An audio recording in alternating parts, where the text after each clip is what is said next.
Hello everyone, this is Sir Smith and I'm back with another one. Today I'm going to show you how to hook up your ET-85 printer to your wireless network.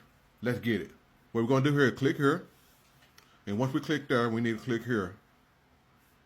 Once we click there, we need to follow what it says here, start setup. And once we do that, we'll say Wi-Fi setup.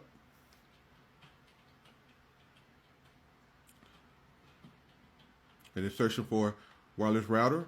Once you find your name here, you click on your name and enter manual. You got to click in your password.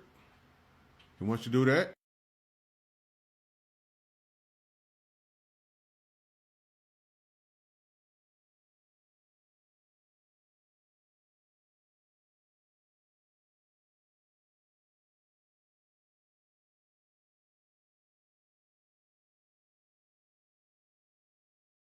and you say, once you put in your password in, click on start setup.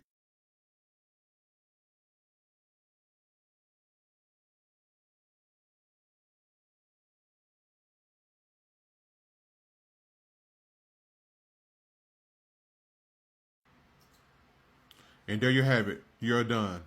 Thank you guys for watching, and stay tuned for another one. Peace.